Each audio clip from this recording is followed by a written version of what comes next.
on Osrc News at 7. Ondo State Government FAO deepen partnership on food security, land reform. Bangers and strike forces handful of filling stations to close in Akure.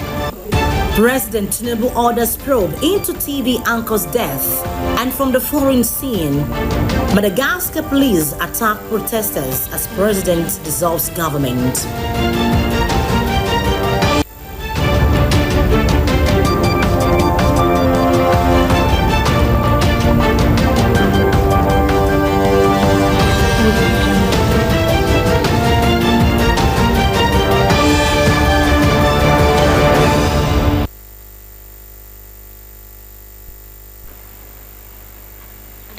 Thank you very much for joining us tonight on the news at 7 on OSRC television.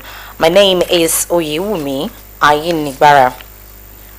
The Food and Agriculture Organization FAO of United Nations has been assured of the present administration's commitment to sustaining collaboration aimed at promoting food security, youth empowerment and land reforms in Ondo State. Governor Lucky Aiyedatiwa, while receiving FAO team led by its representatives in Nigeria and ECOWAS, Dr. Hussein Gaden in Akure, commended the organization for its support, particularly in providing tools such as GIS for forest mapping, driving advocacy, and farmers training. Governor Aiyedatiwa assured the world body of the state sustained collaboration, especially in land allocation to farmers, youth recruitment into agribusiness, and budgetary support for projects. Government House correspondent Wahab Bankole has details of the visit. The delegation of the Food and Agriculture Organization of the United Nations was led to the governor's office in Akure by its representative in Nigeria and ECOWAS, Dr. Hussein Gaden. The visitors were in the Sunshine State to meet minds with Governor Lucky Aiyedatiwa and further chart a way of promoting food sufficiency, youth empowerment, and land reforms. The team leader, Dr. Hussein Gaden, expressed appreciation to the state government for partnering the organization. Gaden, a Sudanese national, explained that his visit is aimed to review the progress of FAO's interventions in the state and explore new areas of collaboration in line with the state's priorities in food security, sustainable agriculture, climate resilience, and natural resources management. He said over 3,800 hectares of degraded forest have been restored.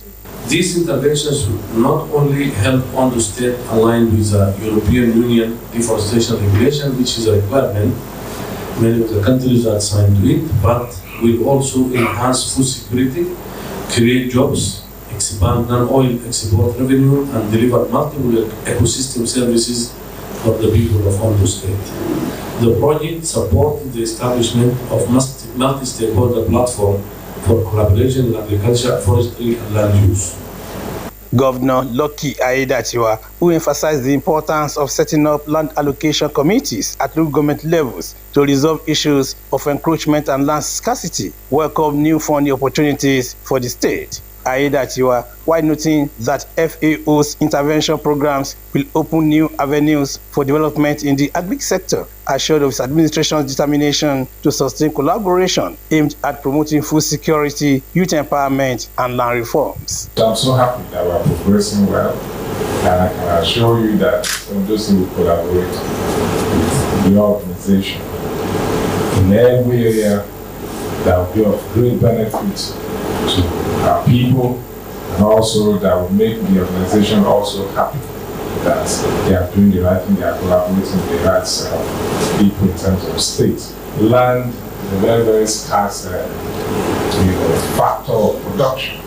A lot of people are looking for land, for expansion of their original farmland, and new entrants are coming in, and the land remains the same size. So we have huge forest in Ondo State, and we have to look for a way to accommodate a lot of people. The governor, who commended the organization for its support, assures the world body of the state sustained collaboration, particularly in areas of land allocation to farmers, youth recruitment into agribusiness, and budgetary support for projects. The land allocation committee at the local level, it will guarantee that certain ownership and reduce some kind of land grabbing and encroachment, because those are the local people that are parts of that community and that will know where the land are and who owns the land. So I think it's a very, very good step that we need to take. Some of the interventions of the global body in the state include the establishment of a GIS laboratory, revival of agricultural extension services, introduction of farmer field and business schools, policy dialogue on land access, and setting up of solar power nurseries to produce 2 million seedlings for agroforestry. Wahab Bankole, Osrc News. In Akure, in the state capital, a handful of filling stations are on the lock and key as the industrial action by Petroleum and Natural Gas Senior Staff Association of Nigeria, Pengasan, takes effect. The industrial action, which followed the dismissal of no fewer than 800 workers at Dangote Petroleum Refinery, is already stirring concern among residents. But for now, transport fares and prices of goods in market across Akure remain largely unchanged. Our correspondent Abidemi Akerutoyi reports. Petroleum products remain the heartbeat of daily life in Akure, powering transportation, commerce, and households. Since September 29, when Pengasan declared a nationwide strike, fuel supply in the city has come under pressure. A tour of major filling stations in Akure revealed a mixed picture. While some are still dispensing fuel to motorists, many others have shut their gates, leaving residents anxious about the days ahead. A resident, Oluwaseun Aderinboye, noted that petroleum is central to Nigeria's economy, stressing that government must wade in quickly to prevent the situation from worsening. The economy we have now, I don't think strike is the best thing for us. I think they are supposed to come together and do the needy or the needful, like have a meeting together and let's see how we can resolve this, because basically part of what we need in life is fuel, because we use it for a lot of things, transportation, to mention the least. So I think if this thing has to come up with strike, then it will affect a lot of activities, business-wise and others. For now, the action has not translated into a sharp rise in transport fares or commodity prices in Akure's marketplaces. Motorists still charge normal rates, while traders say they have not received any notice of price hikes from suppliers. Commercial motorcyclist Tokpe Olatokunbo explained that he still buys fuel without difficulty at some stations, but a total shutdown would cripple his income and push up transport fares across the city. Some filling station that we see cheap fuel to buy, but some filling station you don't see fuel to buy.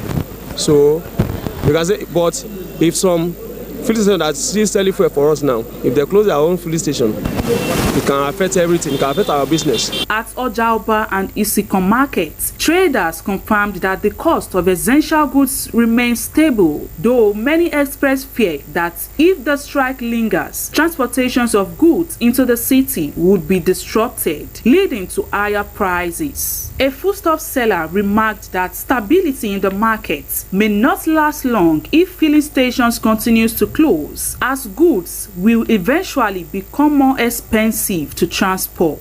Residents in Akure in unison call on government and relevant agencies to intervene swiftly in the dispute between Pengasan and the Dangote Petroleum Refinery to forestall a wider fuel crisis.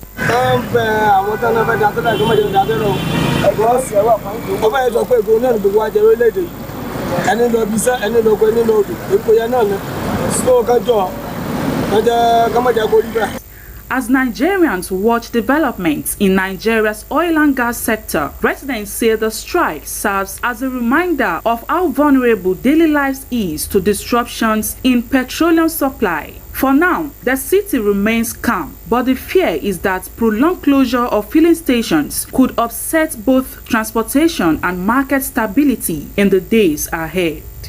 Abidemi Akerutoyi, Osrc News.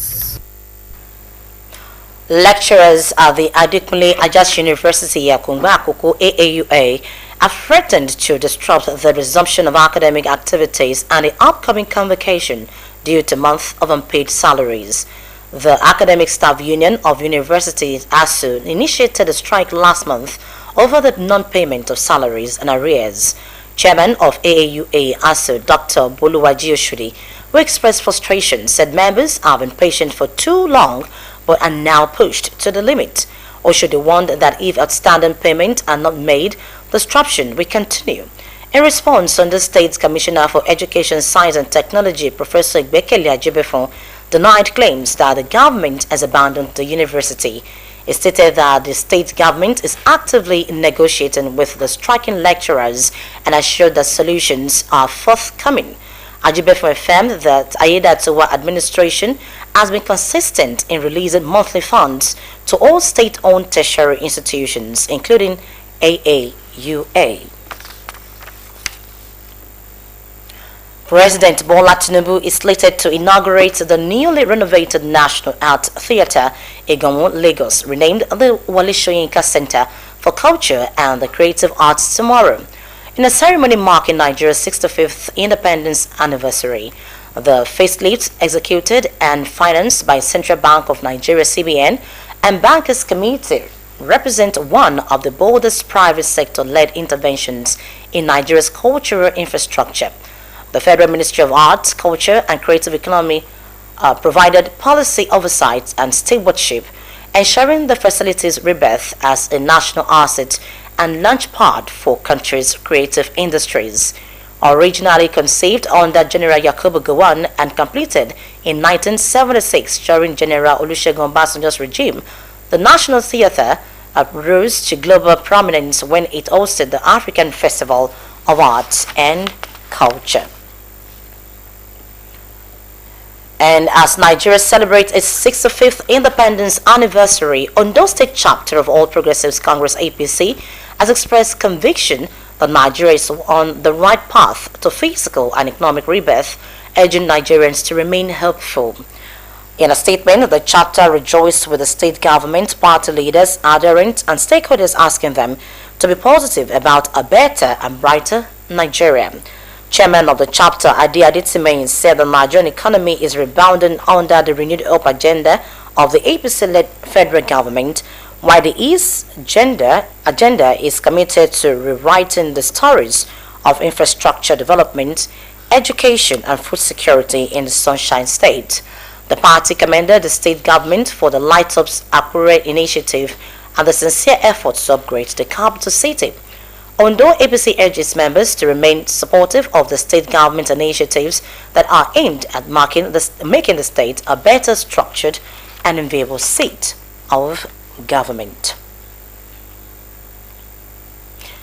In the meantime, the federal government has declared Wednesday, October 1, 2025, public holiday to mark Nigeria's 65th independence. The declaration was made by the Minister of Interior, Olubunmi Tunji-Ojo. He congratulated Nigerians at home and in diaspora and urged citizens to uphold the patriotic spirit, unity, and resilience that have sustained the nation since 1960. Tunji-Ojo called on Nigerians to further keep faith in the renewed hope agenda of President Bola Tinubu, which is anchored on national rebirth, economic transformation, and collective prosperity. The minister expressed confidence that with the cooperation of all Nigerians, the country will continue to grow stronger in peace, progress, and development. You're still watching Osrc News at 7.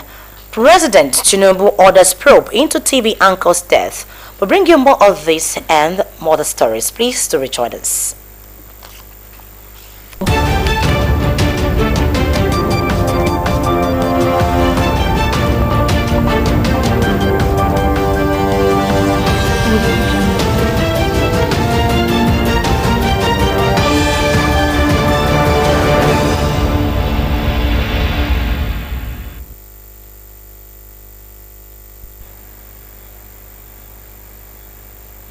Thank you very much for rejoining us. Now you can watch us live on our website www.osrc.ng or follow us on Facebook at Osrc TV, and on YouTube you can subscribe to our channel Osrc TV Ondo.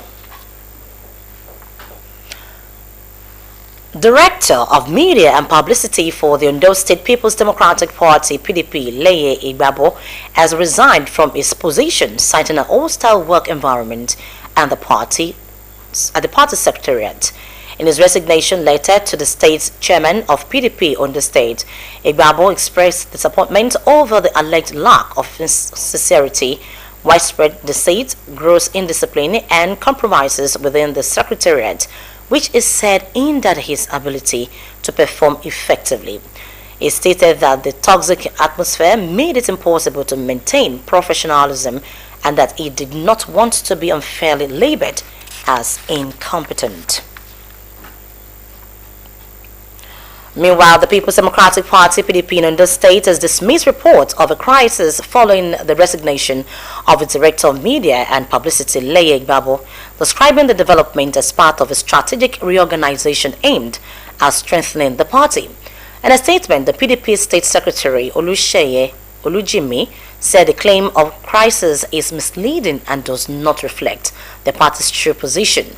He explained that the party requested Mr. Igbabo to step aside to allow fresh ideas and enhance effectiveness. The statement noted that questions about Igbabo's loyalty and motives had already led to the suspension of his writing for the party 3 months earlier.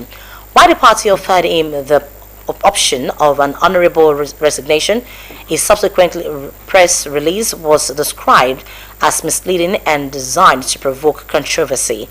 According to the PDP, Igbabo's tenure was marked by disloyalty, poor coordination, and self-promotion, which weakened party unity and caused embarrassment.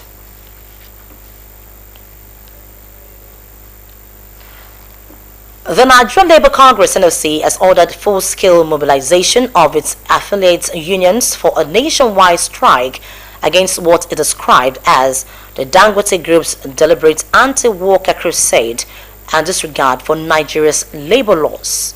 The directive by NLC President Joe Ajaero says the time for pleading and fruitless dialogue with the conglomerate is over and that the moment had come for decisive collective action. According to Ajaero, the ongoing dispute with Pengassan and Nupeng are only symptoms of a systemic anti-labor policy of union busting, worker exploitation, and disregard for the rule of law that defines the group's industrial relations practices. He accused the Dangote Group of operating with impunity, alleging that regulatory authorities have failed to rein in its excesses. NLC has instructed affiliate union to set up an action mobilization committee and liaise with its national secretariat within 72 hours for the next line of action. Justice Mohammed Umar of the Federal High Court Abuja has fixed October 27, 2025 for the arraignment of human rights activist Omoyele Sowore. The scheduled arraignment was stalled as a result of non-service of the 5-count charge of alleged cybercrime on him. At the day's proceeding, the Director of Public Prosecution from the Ministry of Justice told the court that they were ready to arraign Sowore X Corporation and Meta Facebook Incorporated as first the third respondent. Showore's counsel, Mashal Abubakar, however, told the court that they had not been served the charges. Sowore was accused of using his official X handle to make an offensive post. President Bola Tinubu has condemned the death of a news anchor with Arise News Television, Somtochukwu Madugu, who lost her life following a robbery attack at a residence in Abuja. The president described the late journalist, fondly known as Somi, a promising professional whose life was cut short in a cruel and condemnable manner. Tinubu extended his heartfelt condolences to the family of the deceased, management and staff of Arise News Television, as well as the entire Nigerian media fraternity over the painful loss. It described or directed security and law enforcement agencies to conduct a thorough investigation and ensure that those behind the alleged killing are brought to justice without delay. And now to the foreign scene. The UN is set to hold a high-level conference on the Rohingya crisis. But in refugee camps across Cox's Bazar, child malnutrition is rising as food rations health services shrink. Some families are trying to grow their own foods to supplement their dwindling rations. Akintunde Akishimola completes the story. As world leaders meet at the United Nations to discuss the Rohingya crisis, a silent emergency is unfolding here in Cox's Bazar. More than 1.4 million Rohingyas have taken refuge in these camps where children are going hungry, schools remain closed, and malnutrition is rising fast. Like many refugee mothers, Rebecca Bium comes to the clinic frequently, desperate to keep her 3-year-old daughter alive and healthy. Since birth, my baby has been sick and malnourished. She survived only because of the nutrition we received, which made her stronger.